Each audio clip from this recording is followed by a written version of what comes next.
Every culture in history has its own relationship with mysticism and magic, and Rome, usually seen by us as a place of laws, engineers, emperors, generals, in some way as the birthplace of Western civilization, is no exception. Mysticism and magic were deeply embedded in the culture of ancient Rome, touching nearly every aspect of life. Far from being mere superstition or fringe beliefs, these practices coexisted with official religion and state sanctioned rituals. For the Romans, the line between religion, divination, and what we might call magic was fluid, with the divine constantly shaping their world. They saw the universe as a place governed not only by political and social laws, but by supernatural forces that needed careful interpretation and occasional manipulation. In their daily lives, Romans turned to mystical practices to seek favor from the gods, protect their families, and find meaning in uncertain events. Augury, the interpretation of burn patterns, was a common method used to make decisions, whether simple or monumental. It was also pretty easy to manipulate, creating an interesting point of conjunction between engineering and magic. Charms and amulets were worn to ward off evil, while household deities like Lares and Penates were regularly venerated to ensure health and prosperity. Everyday actions, from planting crops to sealing business deals, were intertwined with the belief that the divine forces had an influence in success or failure. We will now go on a little journey over mysticism in ancient Rome, but we have to consider that the line between wizards and charlatans, shamans and liars, is very blurred in these cultures. To free a flock of birds to influence an augur could be considered a proof that the Romans did not believe in the oracular power of augury, and yet they did. Magic, after all, is the word we use to describe people influencing the world using their own power. And isn't a little bit of shrewdness just another way to push the gods your way? In moments of desperation or conflict, Romans delved deeper into the mystical realm, often turning to what their society viewed with suspicion or outright condemnation: actual magic, at least in their view. When conventional means failed, an angry lover or a wronged business partner or a desperate litigant might commission a curse table, inscribed with pleas for divine justice or vengeance. While mystical practices were accepted as part of the religious landscape, magic was viewed with a blend of awe and fear. The state periodically expelled astrologers, magicians, and foreign mystics when their influence became too strong or too dangerous. Trials involving the accusation of sorcery were often as much about personal vendettas as they were about genuine fears of magical harm being inflicted upon you or your family. Romans lived in a world where the mystical and the mundane coexisted seamlessly, and while it could be a little difficult for us with our modern minds to understand, let's try to make sense of it. Our first level of magical thinking is simple mysticism, not reserved for temples and priests, but thriving in homes, streets, and marketplaces. We have already cited the art of augury, the interpretation of bird behavior to determine the god's will. Augurs, religious officials trained in this art, would observe the direction, flight patterns, or call of the birds to discern omens. This practice is so embedded in Roman society that legend says that Romulus himself, the first king of Rome, created this priestly order. Of course, not all augurs were created equal.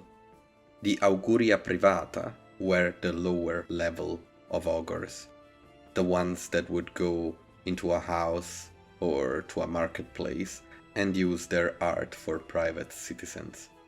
On the other hand, the auguria publica served the public and influenced lawmaking at the highest levels. There were multiple types of auguria publica, making a collegium. We could say a council of augurs.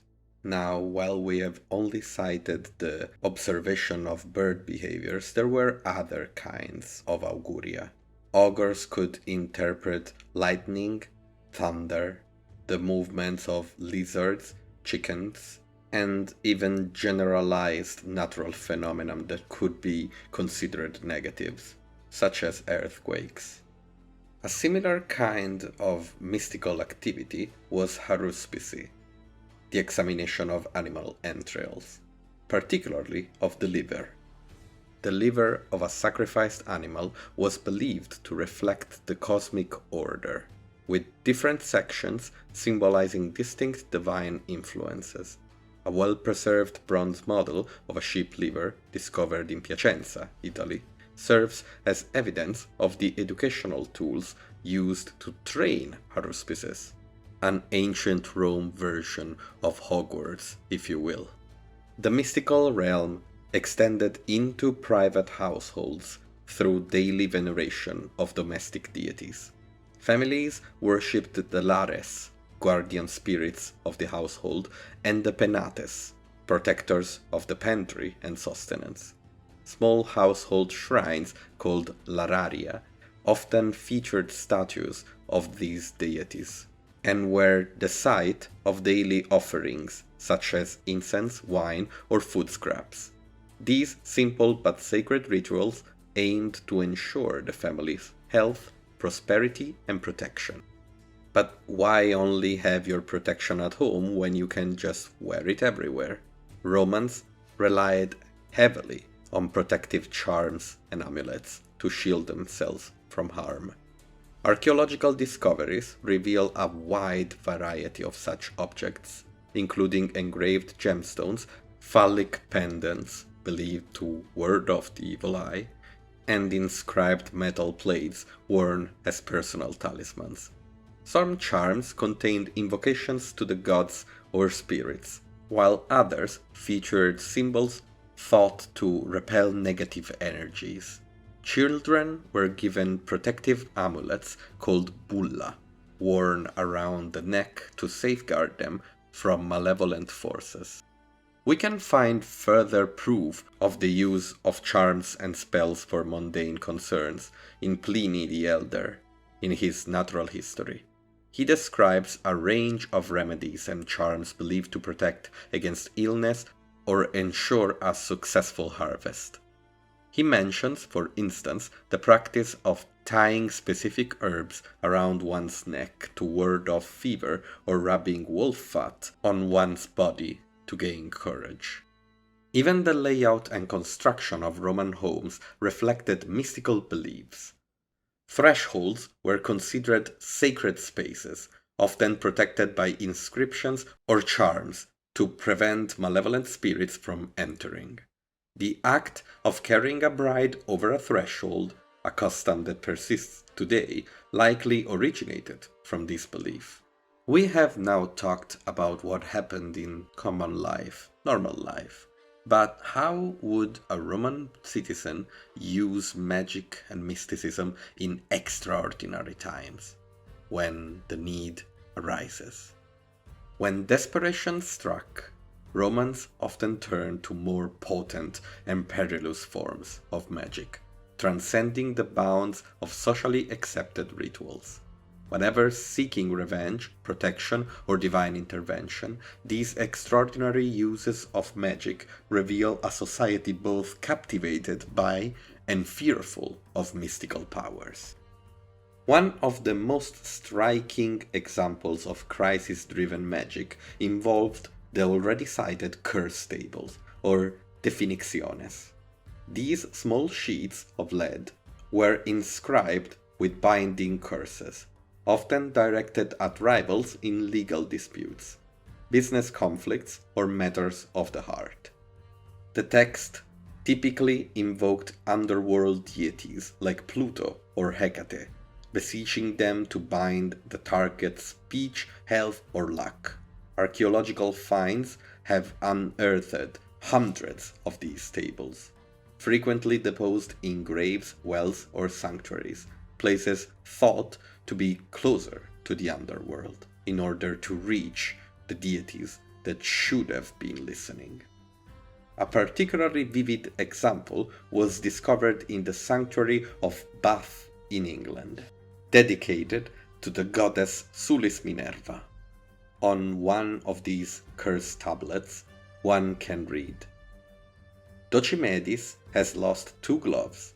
He asks that the thief responsible should lose their mind and eyes.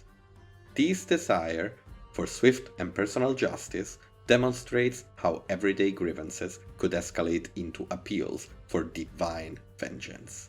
For more extreme situations, some sought the help of necromancers, who claimed the power to summon the dead for advice or to manipulate fate.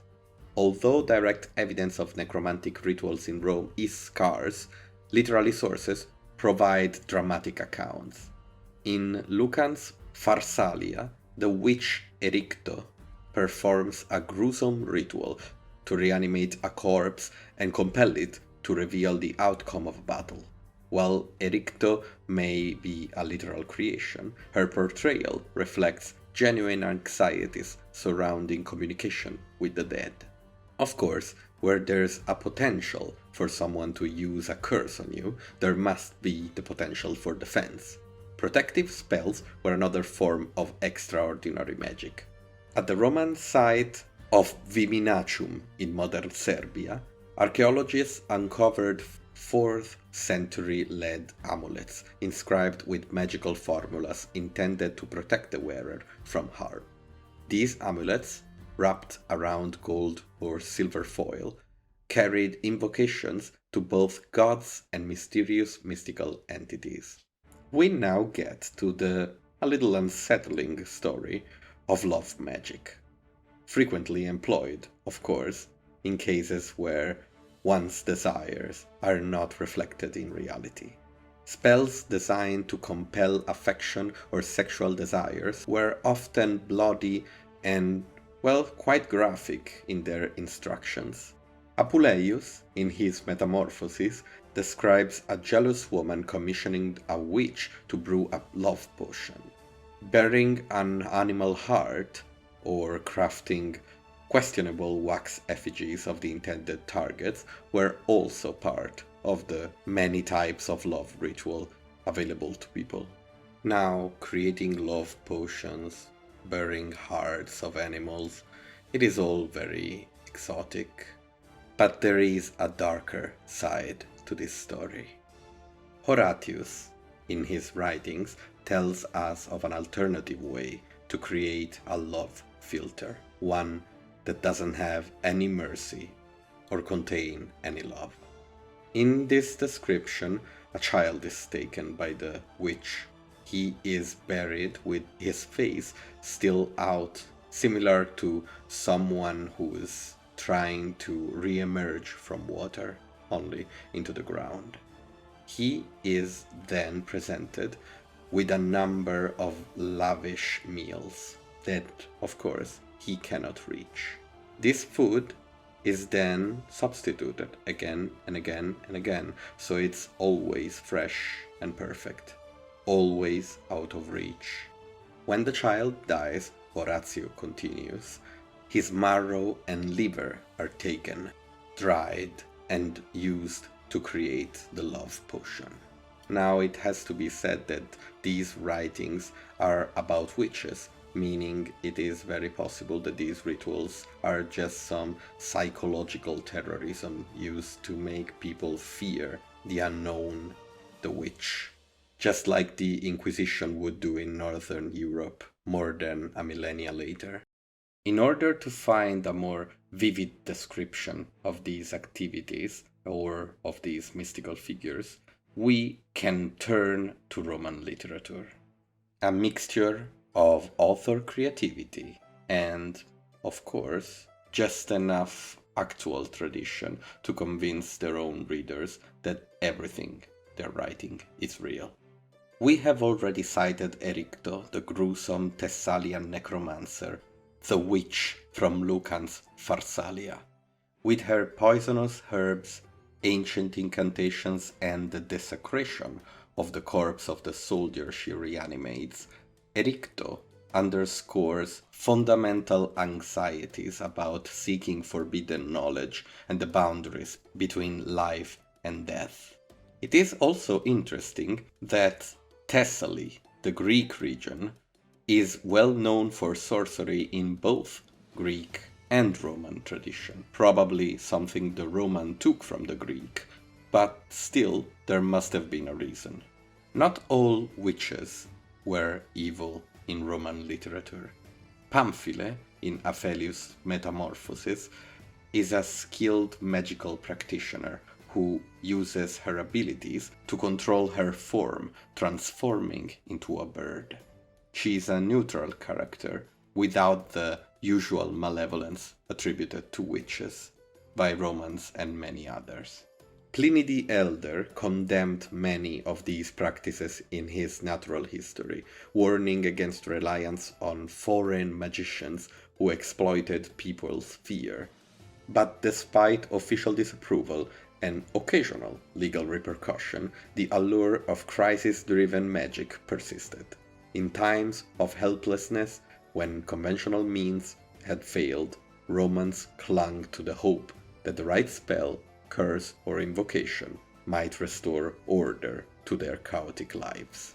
But considering how deep the investment of a Roman citizen was in his city, in Rome itself, it's important to go a little more in depth over the societal reaction to magic. The state played a central role in regulating many of these practices after all, so how did they actually handle magic?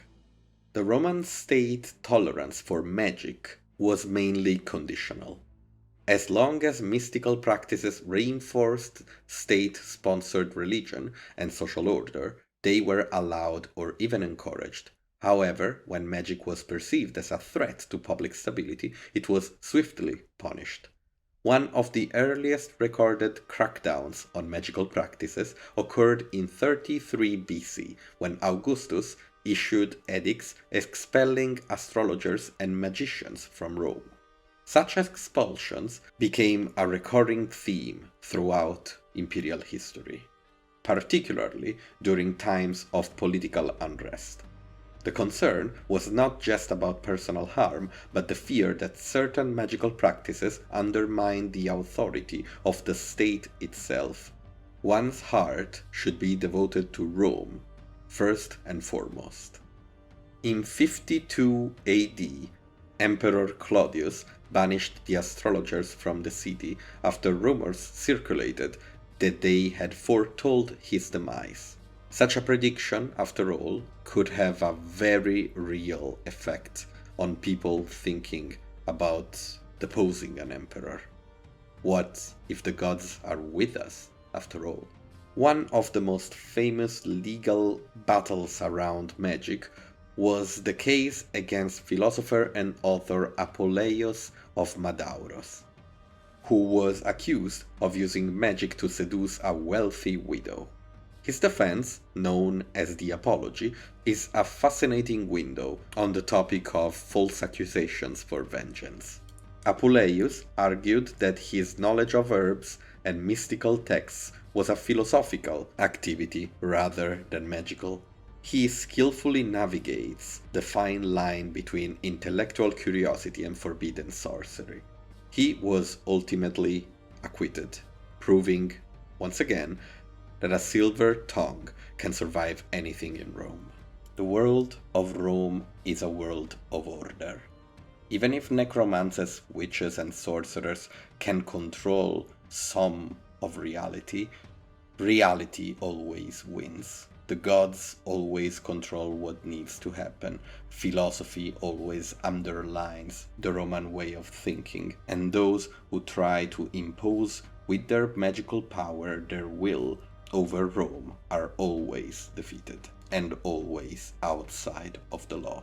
It is a fascinating balance between one of the most modern way of thinking, the Rome that gave birth to Roman law, that still is the basis of our legal system, and a more ancient anxiety towards the unexplainable, the thunder outside of your house, the fear that over the threshold malignant eyes are looking at you, and only that statue near the door can truly, really protect you.